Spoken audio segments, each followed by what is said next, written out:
বেগুনি খালার পিঠার দোকানে চলছে সারি সারি চুলা।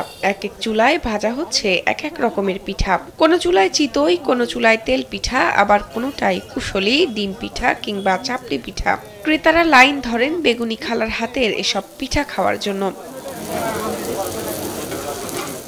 ৩০ বছর আগে এই পিঠা বিক্রি শুরু করেছিলেন বেগুনি খালা। তখন স্বামী স্ত্রী মিলে কাজ করলেও ধীরে ধীরে কাজের চাপ বাড়তে থাকলে বেগুনি খালা কর্মচারী নিয়োগ করেন তার দোকানে। বর্তমানে তার সাথে কাজ করছেন ৮ জন। কেউ কেউ পিঠা বানান, কেউ আবার ক্রেতাদের কাছে পরিবেশন করেন।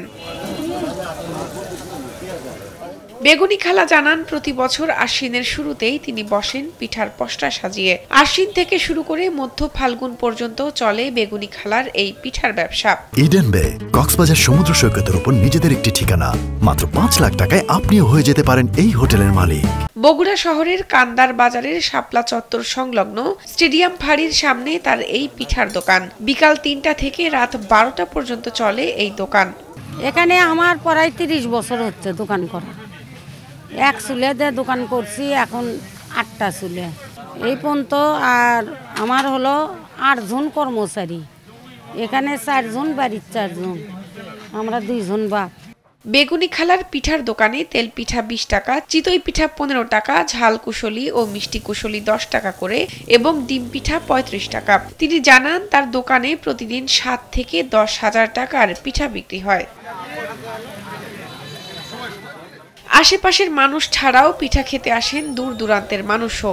ক্রেতারা জানান, সুলভ মূল্যে সুস্বাদু পিঠা খেতে তারা চলে আসেন বেগুনি খালার পিঠার দোকানে। বাসায় এমন সুন্দর পিঠা হয় না, বাসায় এত সুন্দর পিঠা করা যায় না, কিন্তু করলে এবং ব্যয়বহুল হয়, অনেক কষ্টদায়ক। আমরা এখানে সুলভ মূল্যে কম দামের মধ্যে পিঠা পাচ্ছি এবং ভালো খাচ্ছি। এখানে আসে অনেক ভালো লাগে, কারণ অনেক দূর দূরান্তের বন্ধু বান্ধব, অনেক আত্মীয় স্বজন অনেকের সঙ্গে দেখা হয়। আগের বারও আসছিলাম, এবারও আসলাম, ভালো আছি। ঝাল পিঠা, কুশলি পিঠা, তেল পিঠা, বিভিন্ন রকমের পিঠা টেস্ট আছে। সবাই এখানে আসে অনেক খাইতে। শীতের এই কয়েক মাস বেশ চলে বেগুনি খালার পিঠার দোকান। বেগুনি খালা জানান, তার দোকানে এসে সবাই তৃপ্তি করে পিঠা খায়, এটা দেখেই তার আনন্দ। যতদিন আছেন সবাইকে নিজের হাতে তৈরি পিঠা খাইয়ে যেতে চান বলেও জানান তিনি। শাহনাজ পারভীন, কালবেলা।